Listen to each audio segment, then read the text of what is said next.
Galnet News, your galaxy in focus, 22nd of February, 3301. In today's news, the East India Company to split from Emperor's Grace, a report on the importance of insurance, Vesperian auction raises money for special effect charity, and Lugh makes a bold step towards independence. Our top story today: Galnet News has received rumours that the East India Company will be parting ways with its parent organisation, Emperor's Grace. Although no public announcement has been forthcoming, sources inside East India Company have told Galnet that the trading company has no desire to stay within the ranks of Emperor's Grace, one of the largest groups of Pilots Federation organisations in Empire space, but neither does it wish to break off relations. An unsubstantiated bulletin suggests that relations have soured between the East India Company leaders and Commander Shadowgar, leader of the Emperor's Grace, but Commander Catnip of the East India Company was quick to dismiss these allegations, citing his desire for members to feel free to transition between the two organisations upon their apparent split, and maintaining good relations all round. Expect a full announcement from the East India Company in the near future, and both the East India Company and the organisations within the Emperor's Grace are looking for new members. Commanders are advised to search the galactic networks to learn more.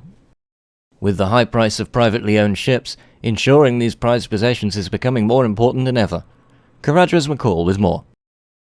It's been said before, but it's worth saying again. Remember to set aside credits for your insurance excess.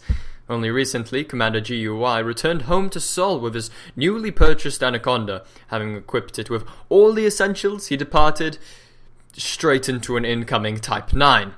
Without the 4 million credits to cover the excess for his ship, he was left with no choice but to resort to a budget Sidewinder. His loss for that one incident was 80 million credits.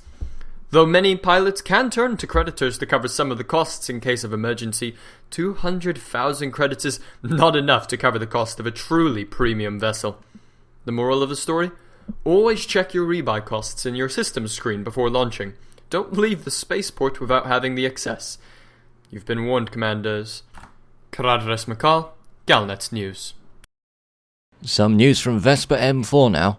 The galaxy is abuzz with excitement following the news that an anonymous donor has contributed a case of highly valuable and extremely rare Vesperian nectar to the charity Special Effect, an organisation dedicated to leveraging technology in order to enhance the quality of life for people with physical disabilities.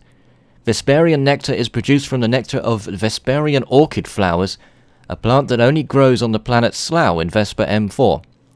The exceptional sweetness of this honey has baffled scientists and foodologists for centuries, as the atmosphere on Slough itself is both toxic and highly acidic.